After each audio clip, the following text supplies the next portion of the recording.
하나님의 말씀 함께 보시겠습니다. 하나님의 말씀은 여호수아 7장 1절에서 15절까지의 말씀입니다. 여호수아 7장 1절에서 15절까지의 말씀, 제가 가지고 있는 성경으로 구약 328면입니다. 여호수아 7장 1절에서 15절까지의 말씀인데요. 오늘은 9절까지 보도록 하겠습니다. 저 한 절, 여러분들 한 절 교독하시고 마지막은 같이 읽도록 하겠습니다. 이스라엘 자손들이 온전히 바친 물건으로 말미암아 범죄하였으니 이는 유다 지파 세라의 증손 삽디의 손자 갈미의 아들 야간이 온전히 바친 물건을 가졌습니다. 여호와께서 이스라엘 자손들에게 진노하시니라.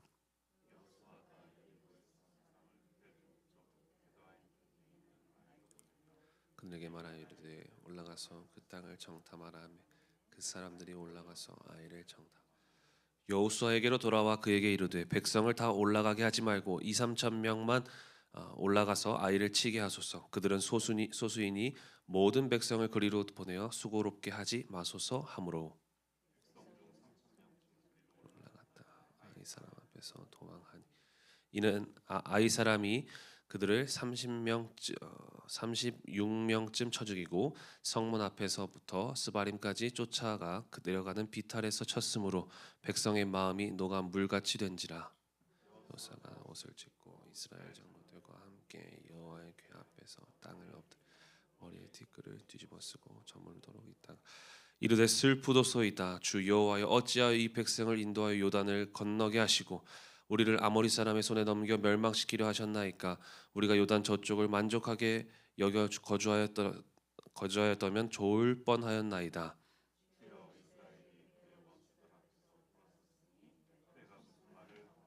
함께 읽겠습니다. 가나안 사람과 이 땅의 모든 사람들이 듣고 우리를 둘러싸고 우리 이름을 세상에서 끊으리니 주의 크신 이름을 위하여 어떻게 하시려 하나이까 하니. 아멘.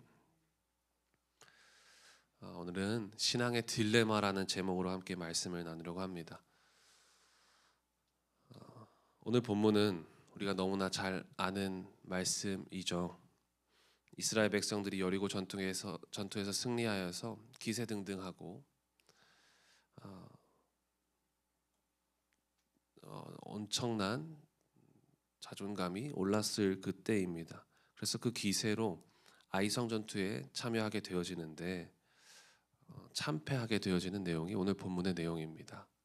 6장까지만 해도 참 엄청난 대단한 모습들을 보여주었습니다. 그러나 7장으로 바뀌자마자 한순간에 상황이 반전되어졌죠. 완전히 망하게 되었습니다. 그런데 우리의 신앙생활의 모습도 이와 비슷한 것 같습니다. 신앙생활 잘하여 신앙 안에서 또한 세상에서 승승장구하며 기세등등하며 살아갑니다. 말씀을 힘입어 담대하게 나아갑니다. 그런데 한순간에 실패하고 넘어지게 되죠. 주일 아침에 말씀 듣고 결단하며 또 목장 나눔을 통하여서 함께 그 은혜를 나누며 그렇게 세상으로 나아갔는데 교회 바깥을 나가는 순간 그 말씀에 실패하게 되어지는 우리들의 삶을 봅니다. 그래서 매 주일마다 말씀대로 살지 않았음을 회개하며 도대체 왜 이런 어려움들이 생기는지 우리는 자괴감에 빠져 있습니다. 반복되는 실패와 어려움이 자꾸만 생겨나는 우리들의 모습을 보며 자꾸만 신앙의 딜레마를 갖고 살아갑니다. 이러한 신앙의 딜레마에서 우리가 어떻게 빠져나올 수 있는지 오늘 본문은 그 방법에 대해서 우리들에게 알려주고 있습니다. 오늘 본문에서 여호수아가 아이성에 정탐꾼들을 보냅니다. 근데 이 정탐꾼들이 한 정탐의 내용은 이렇습니다. 3절 말씀에 보니까 아이성 정탐꾼들이 2-3천 명이면 충분하다라고 이야기합니다. 쉬운 말 성경에 보니까 성 안에는 사람들의 수가 얼마 되지 않으니 굳이 전부가 다 애쓰고 수고할 필요가 없습니다. 얼마 되지 않으니까 수고스럽지 않게 해도 됩니다라고 이야기합니다. 하나님의 살아계심과 하나님의 일하심을 경험하고 나니까 두려울 게 없는 것이죠. 그냥 하면 되는 것입니다. 그런데 이것은 믿음에서 나오는 담대함이 아니었습니다. 그들 안에 자리 잡고 있었던 대충 그리고 교만이었습니다. 아이성의 주민은 12,000명입니다. 그런데도 정탐꾼들은 이들을 소수라고 이야기하며 2~3천 명이면 됩니다 라고 평가합니다. 왜 이들은 이렇게 정탐하며 평가했을까요? 첫 번째는 정탐을 성실하게 안 했거나, 두 번째는 그들을 깔보았을 가능성이 있겠죠.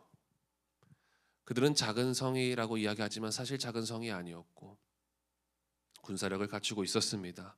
그러니 대충 정탐을 했을 가능성도 있고, 아니면 정탐을 잘 했어도 그들을 무시하거나 그들의 존재를 깔보았을 경우도 있겠죠. 이것은 작은 일에 대한 소홀함과 대충함과 그리고 교만이었습니다. 그런데 우리도 마찬가지죠. 우리는 큰 일은 주님께 잘 맡깁니다. 나의 큰 문제는 주님께 잘 맡깁니다. 그러면서 작은 일은 내가 해도 되겠지라며 쉽게 생각할 때가 너무나 많죠. 그런데 여러분, 작은 순종이 무너지면 결국 큰 순종도 무너지고 흔들리게 되어 있는 것입니다. 아니요, 할 수가 없죠, 아예. 그래서 우린 사소한 것은 대충 하고 큰 것은 주님이 하셔야 된다가 아니라, 사소한 것도 주님이 책임지셔야 한다는 그러한 믿음의 삶이 되어야 할 줄 믿습니다. 그렇습니다. 우리가 진정 신뢰하고 믿는다면 고작 몇 명 되지 않는데, 얼마 안 되는데 라고 하지 않습니다. 주님이 우리 곁에 함께 하시고 일하신다는 사실을 믿는다면 우린 분명 사소한 것도 최선을 다하여 감당하게 되는 줄 믿습니다. 근데 여러분, 제가 이렇게 말씀을 안 드려도 이미 저와 여러분들은 최선을 다하여서 사소한 것도 정말 열심히 다 이루며 작은 일도 주님께 맡기며 살아가고 있다고 믿습니다. 그런데도 우리 신앙생활은 실수의 반복, 실패의 반복, 그리고 무너짐과 좌절을 반복하게 되어집니다. 주님께 맡기는 것으로 해결되지 않는다는 것이요, 이게 너무 큰 신앙의 딜레마입니다. 도대체 왜 그럴까? 이 신앙의 딜레마가 오는 것은 죄의 문제가 있기 때문입니다. 우리는 아이성의 문제처럼 작은 죄를 가볍게 여길 때가 있습니다. 우리 안에 자리 잡혀 있고 우리에게 찾아오는 그런 작은 죄를 우리가 가볍게 여기며 대충 생각하며 넘길 때가 많죠. 그러나 작다 생각한 그 죄가 결국 우리를 망하게 만드는 것입니다. 여러분, 죄는 무서운 것입니다. 그 이유는 작아 보이는 죄더라도 죄는 하나님과의 관계를 무너뜨리며 결국은 나를 망하게 만듭니다. 내가 망하는 게 무엇입니까? 하나님과의 관계가 무너지는 게 무엇을 의미합니까? 우린 지옥 갈 수밖에 없다는 것입니다. 그렇기 때문에 우린 이런 작은 죄의 문제라 할지라도 회개하여 털어내고 주님께 돌아가야 하는 줄 믿습니다. 그런데 이스라엘 백성들은 그렇게 하지 못하여 아이성 전투에서 패배하게 되어지죠. 그 이유를 이렇게 기록하고 있습니다. 11절 말씀에 이스라엘이 범죄하여 내가 그들에게 명령한 나의 언약을 어겼으며 또한 그들이 온전히 바친 물건을 가져가고 도둑질하며 속이고. 오늘 본문 1절에 등장하는 유다 지파의 아간이라는 사람이 하나님의 말씀을 어겨 온전히 바칠 물건을 도둑질했다는 것입니다. 하나님은 분명 6장 18절 말씀에 너희가 이스라엘 진영으로 바치는 것이 되게 하여 고통을 당하게 되지 아니하도록 오직 너희는 그 바친 물건에 손대지 말라. 하나님께 드린 것을 손대지 말라라고 분명히 하나님 말씀하셨음에도 불구하고, 구별하여 드린 바쳐진 물건에 손대지 말라고 했음에도 불구하고 아간은 그렇게 하지 않았다는 것입니다. 아간은 스스로 이 정도 가지고 설마라고 생각했습니다. 사람을 죽이는 것도 아닌데 하나님께서 벌하시겠어? 라고 생각하고 범죄하였습니다. 여러분, 이것이 문제였죠.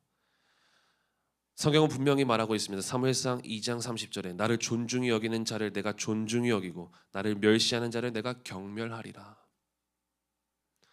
여러분, 작은 죄를 쉽게 여기는 것보다 더 큰 죄는 하나님 자체를 가볍게 여기는 것이 문제입니다. 하나님 알기를 우습게 여기는 것이 우리에게 가장 큰 문제입니다. 여러분, 하나님을 경외하시기를 간절히 소망합니다. 하나님을 경외한다면 하나님 말씀 앞에 말씀대로 우리 안에 하나님 말씀 앞에 우리가 서게 되어지고 그 말씀 앞에 우리가 태워야 할 것을 태우게 되어 있습니다. 죄를 끊어내게 되어 있습니다. 저는 물건을 잘 못 버립니다. 왜 그럴까요? 물건을 못 버리는 사람들의 특징은 미련이 남기 때문이죠. 마찬가지입니다. 작은 죄라 할지라도 우리 마음 한 구석에서 자리 잡기 전에 우리는 다 몰아내야 됩니다. 미련을 가져다 주기 전에 우리에게 다 몰아내야 됩니다. 그래서 본문 15절 말씀하신 것처럼 싹 다 태워내고 다 끊어내 버려야 되는 것입니다. 혹 우리가 아직 미련을 두고 있는 죄의 문제들이 있습니까? 하나님 알기를 우습게 여기며 하나님 말씀보다 내가 더 중요한 삶을 살아가고 있지는 않습니까? 오늘 모든 나의 우상들을 말씀 앞에 날 위해 십자가에 피 흘려 죽으신 그 예수 그리스도 앞에 보혈 앞에 싹 다 태워버리시기를 간절히 소망합니다. 그렇게 우리의 죄의 문제가 해결되어질 때 우리의 신앙의 딜레마도 끊어지게 될 줄 믿습니다. 그래서 오늘 하루도 책임지실 하나님을 의지하시고 또한 그 하나님을 경외하시고 그 증거로 우리에게 있는 작은 죄라 할지라도 내가 싹 다 태워내고 다 드러내며 끊어낼 수 있기를, 그런 삶을 살 수 있기를 간절히 소망합니다. 기도하겠습니다. 하나님 감사합니다. 오늘도 말씀을 통하여서 우리 안에 있는 딜레마를 보게 하여 주시고 우리 안에 있는 문제들을 보게 하심에 감사드립니다. 하나님, 우리는 작은 문제를 경히 여기며 하나님을 우습게 여기며 내가 할 수 있음을 생각하며 내가 하려고 했습니다.